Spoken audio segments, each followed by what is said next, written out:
Medan adalah rumah dari beragam suku, agama, dan bangsa.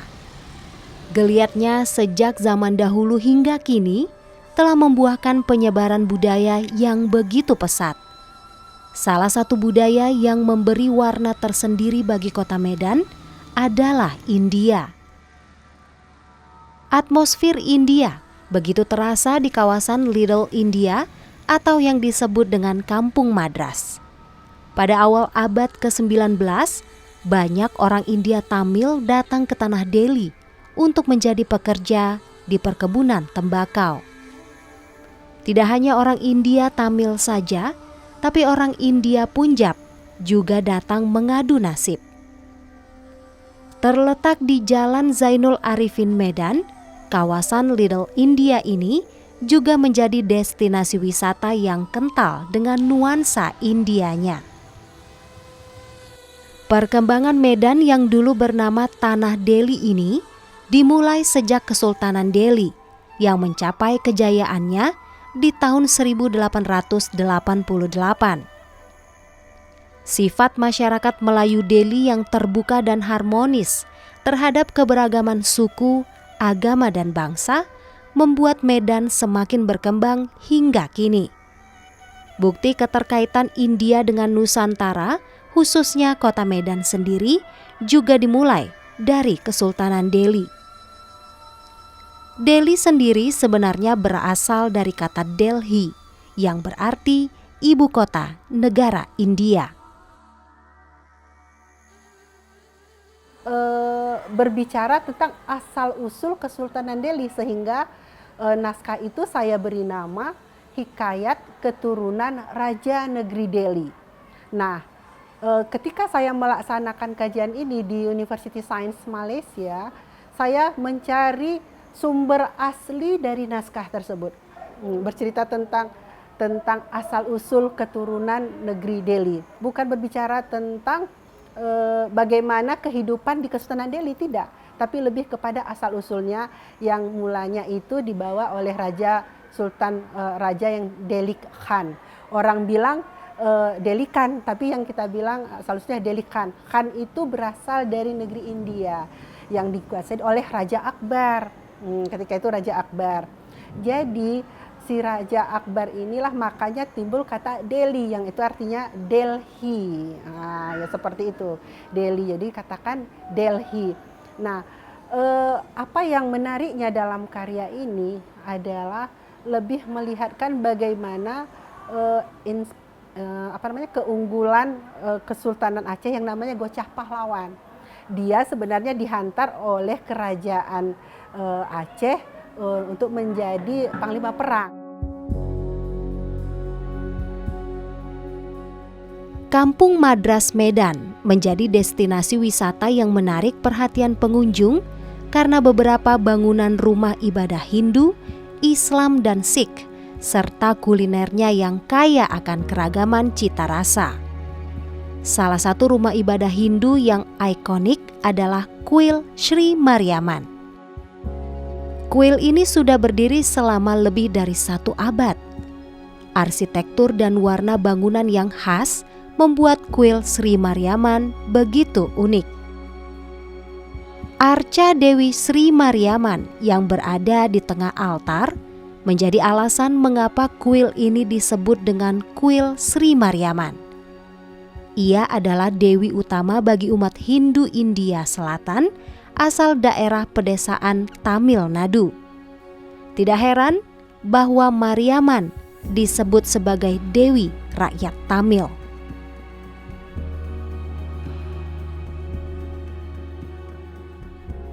Kan ini kan dari India Selatan, Tamil Nadu. Jadi corak-coraknya ini adalah macam budaya-budaya orang Tamil ya, agak ginjreng gitu, cok gitu. Ada yang kuning ya, ada yang merah, ada yang apa, dan juga ada kalungan-kalungan bunga ini semua yang mengapakan dunia ini. Jadi nggak bisa manusia sendiri, ya kan? Ada flora, ada fauna dan lainnya, ya kan? Ada hewan, ada tumbuh-tumbuhan. Itu yang untuk apa? Jadi simbol-simbol ini sebagai simbol-simbol aja. Di Hindu Tuhannya cuma satu, Sang Yang Dewasa, Tuhan Yang Maha Esa. Itu dewa-dewanya ada beberapa itu sesuai dengan memudahkan simbol-simbol. Umpamanya Dewi Saraswati, itu simbol daripada pendidikan dan kesenian. Ya kan? Nanti Dewi Mahalakshmi adalah simbol kemakmuran. Kemakmuran ya, simbol kesejahteraan. Ya kan? Simbol rezeki. Itu nanti kalau Dewi Durga atau Parwati adalah simbol kebenaran. Jadi ada simbol-simbol untuk memudahkan aja. Macam Ganesha adalah simbol pengetahuan. Kenapa namanya kuil Sri Mariaman? Mumurti. Ya, mumurti arca yang ada di sini kebetulan Sri Mariaman namanya lantaran ibu atau Dewi Sri Mariaman, arcanya mumurtinya diletakkan di tengah-tengah. Di tengah-tengah letakkan. Jadi kuil Sri Mariaman. Kalau di tengah-tengahnya kuil Ganesha, maka nama kuilnya kuil Ganesha. Kalau tengah-tengahnya kuil Arca Murga, maka nama kuilnya Dewa Murga gitu. Kira-kira gitu. India telah meresap ke dalam jati diri bangsa Indonesia sejak ribuan tahun lalu. Pengaruh Hindu-Buddha juga terdapat pada sendi kehidupan, seperti pada bahasa, kesusastraan, dan pemerintahan. Hindu-Buddha sendiri sempat menjadi agama yang dominan pada masa kerajaan kuno di Indonesia seperti Sriwijaya, Majapahit, dan Singosari. Akulturasi India dengan budaya lokal tanah Delhi yang penduduk aslinya adalah Melayu juga terjadi dan memperkaya sendi kehidupan kota Medan kini. Sikap Melayu yang terbuka pada budaya luar membuat kota Medan berkembang pesat, sehingga dijuluki Paris van Sumatera. Sepertinya memiliki peran yang sangat sentral pada saatnya. Sebelum kemerdekaan ya, kemewahan kota Medan sehingga dijuluki sebagai Paris van Sumatera. Artinya kota Parisnya di Sumatera. Merupakan bukti bahwa peradaban dan pembangunan di tanah Delhi atau kota Medan ini memiliki kemajuan yang sangat pesat dibandingkan daerah sekitarnya ketika di zamannya. Kuil Sri Mariaman dan Kampung Madras tidak dapat dipisahkan. Keberadaan mereka menyumbang nilai historis dan budaya yang besar bagi kota Medan. Sebagai salah satu kuil Hindu tertua di Sumatera, kuil Sri Mariaman telah menjadi cagar budaya kota Medan. Sementara Kampung Madras telah disulap menjadi ikon Little India, tepatnya pada tahun 2018. Gapura berornamen warna-warni dan tulisan Welcome to Little India berdiri berdampingan dengan kuil Sri Mariaman. Kedatangan daripada etnis Tamil dulunya ada beberapa tahap gitu. Antara lain umpamanya ada yang sebagai pekerja ya waktu zaman Belanda. Jadi banyak orang Tamil dari India Selatan yang kerja, yang kontrak kerja ya, dengan pemerintah Belanda, dengan perusahaan atau dengan kata lain dengan Deli Maskapai perkebunan tembakau. Jadi kami yang kakek kami, leluhur kami itu datangnya dari India Selatan dan bekerja sebagai transport yaitu pedati ya, kereta lembu ya. Tinggal di kebun-kebun sebagai sejarah ini kebun-kebun bisa kita lihat. Kebun tembakau yang bisa ditanam dengan baik hasil penelitian itu dari batas Sungai Ular sampai dengan batas Sungai Wampu. Kebetulan saya adalah putra daripada yang bekerja di Tembakau Deli dulu. Putranya saya, orang tua saya kerja di situ. Ya. Dan pada waktu itu, ya kan, orang-orang tua kami tadi dengan pekerja, ada yang datang sebagai pengusaha atau sebagai pedagang, khususnya pedagang rempah yang menetap di sini, dan ada juga sebagai umpamanya memang agama ada juga, dan ada juga yang ngikutin tentara sekutu dulu, yang tidak kembali dan tinggal di sini, menetap di sini. Dan ada juga sebagai pengajar gitu, dan misalnya bahasa-bahasa Inggris itu banyak dikuasain oleh suku dari India sana. Ya, saya selaku ya bisa juga dilakukan tokoh Hindu, ya sangat mengharapkan supaya kuil-kuil, rumah-rumah ibadah dimanapun, bukan kuil saja, semua rumah ibadah dari 6 agama ini supaya diperhatikan, ya kan, dan dilestarikan, dan kita juga harapkan kepada kita semua tetap menjaga persatuan kesatuan, dan kami himbau kepada umat tetap menjaga kerukunan sesama umat beragama maupun intern umat beragama dan juga dengan pemerintah.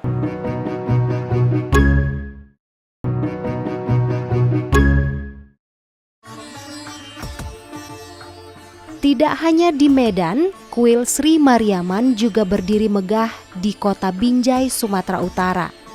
Bangunannya ditopang oleh 4 pilar.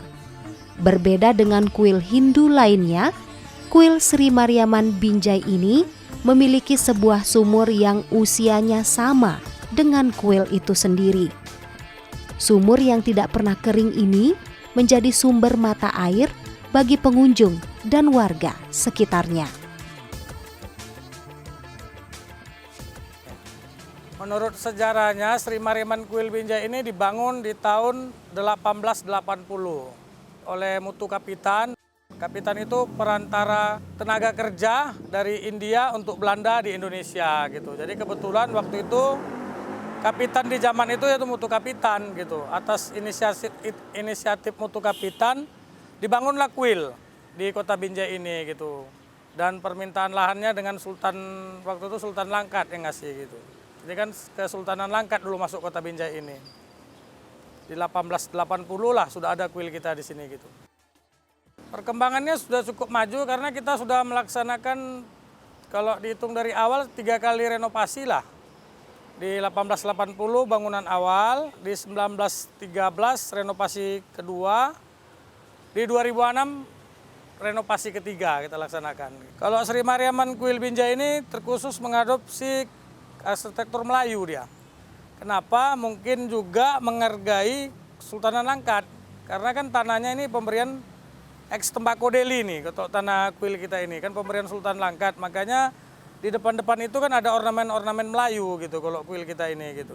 Jadi beda dengan kuil-kuil lain yang ada di Sumatera Utara pada umumnya gitu. Kalau untuk di Sri Mariaman ini termasuk tinggi. Wisatawan dalam negeri, luar negeri banyak kemarin gitu. Hampir dalam sebulan itu bisa 10 kali, 15 kali kunjungan gitu.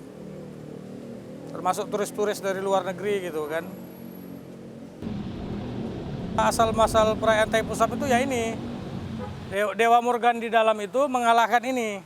Mengalahkan Idamban. Jadi Idamban inilah jadi pengawalnya sekarang gitu. Karena dia mengalahkannya dengan cinta kasih. Jadi segala sesuatu yang dikalahkan dengan cinta kasih dia tidak akan jadi musuh, tapi akan jadi pengikut. Ya karena dia pengawal. Kalau untuk pengawal kan tetap jaga di luar dia kan gitu kan. Ini namanya Tuara Sakti yang melambangkan sebagai pengawal. Ini dia sama bentuknya, cuman beda di tangannya, posisi tangan. Ini menyuruh kita masuk, ayo masuk gitu beribadah. Kalau sana ya habis selesai beribadah itu jangan lagi buat kejahatan gitu. Jadi bedanya di tangan. Tangannya ini aja, kalau ini sama pengawal di depan.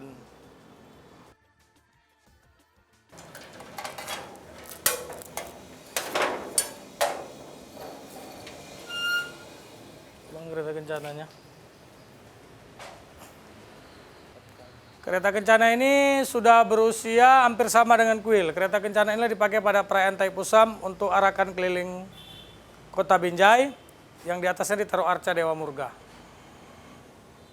Yang jadi apanya di sini, bannya ya tetap masih kayu dari awal pembuatan sampai sekarang, belum ada renovasi.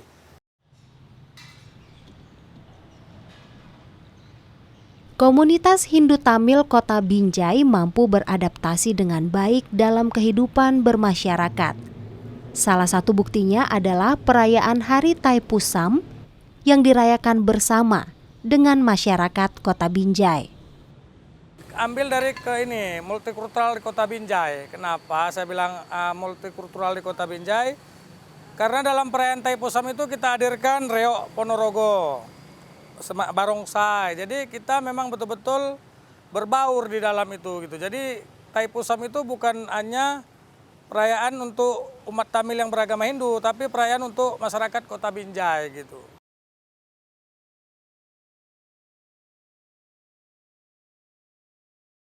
Ya, di arah keliling kota. Sangat luar biasa kalau untuk masyarakat Kota Binjai, karena di dalam perayaan Thaipusam itu 18 etnis Kota Binjai turut hadir gitu. Jadi masyarakat sekeliling ini pun ramai gitu. Lebih banyak lagi masyarakat yang bukan agama Hindu yang hadir gitu. Kalau untuk Kota Binjai sendiri gitu. Ya, sekalian memberikan berkat masyarakat sekitar yang hadir untuk ini kan. Makanya diadakan pawai, semacam pawai lah keliling kita gitu.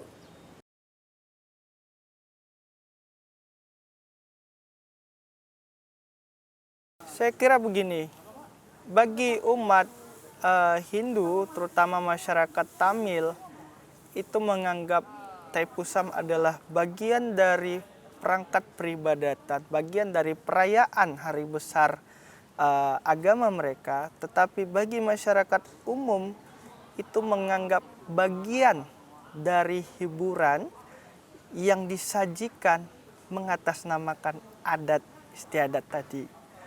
Jadi ketertarikan masyarakat untuk melihat hal-hal baru, terutama dalam hal kebudayaan yang dibawa oleh masyarakat Hindu Tamil, itu merekatkan antara masyarakat umum di luar komunitas Hindu dengan masyarakat India Tamil yang beragama Hindu. Sehingga secara tidak langsung masyarakat Hindu Tamil dengan masyarakat umum yang berada di luar dari komunitas itu merayakan hari besar ini, merayakan Thaipusam ini secara bersama-sama. Saya kira ini merupakan hal yang sangat positif dan harus kita dukung dan kembangkan ya. Mengingat Kota Binjai juga merupakan kota yang sangat-sangat plural ya.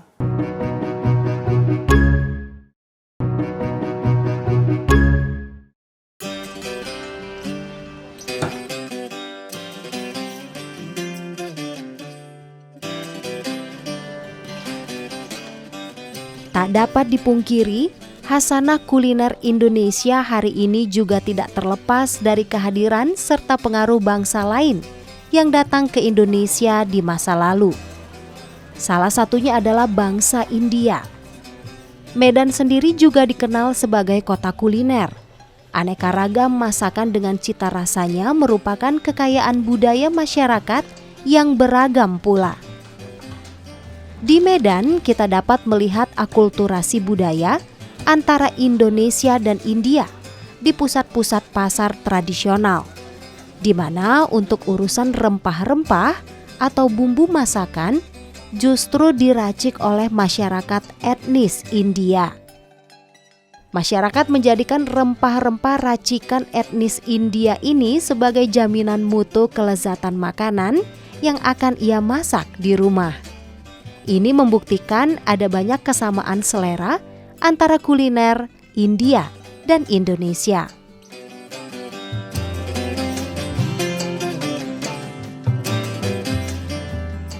Well, Indian cuisine is diverse. If you go, because India is a big country, different parts, and all the different parts, be it northern, southern, Eastern, Western, they all have different cuisines. Every state has a different type of food habit and weather, and depending upon that, the food is based.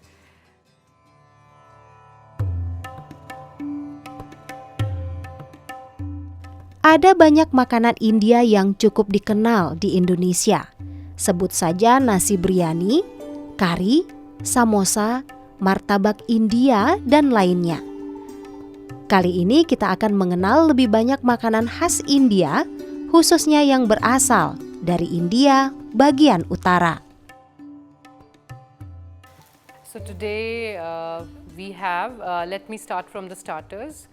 We have a mint lassi, which is like a refreshing drink. We have it in the summers. It's a yogurt-based drink. Yogurt and down mint we use, yes. Second, we have the famous samosa, the vegetarian potato samosa we are having. And third is we call it in India sabudana potato tikki.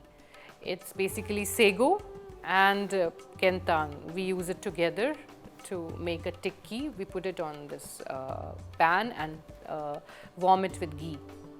Yeah. And the main course includes a variety of food today. One is curry pakora. It's also a yogurt-based food. Second we have is the pumpkin and potato sabzi. Next we have is paneer. You all must have heard about paneer. It's quite famous in India. It's cottage cheese. It's one of those dishes. And then we have some brinjal eggplant with potatoes sauteed together. And then we have a lot of breads for you today. We have chapati, misi roti, and puris for you. Okay, and then we go in the end for sweets. We have malpua, we have kheer, the rice pudding as we call it, and then we have gujia. Gujia is one of the desserts made during our Holi festival. So I have tried to prepare it today for you. Begin. We're making potatoes.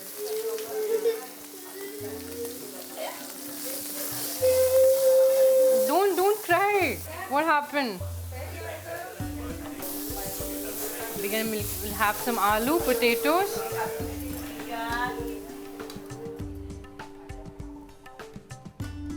Definitely food is something which crosses all the barriers and it brings us all together, and I think we all forget when we sit on a table from which country we belong.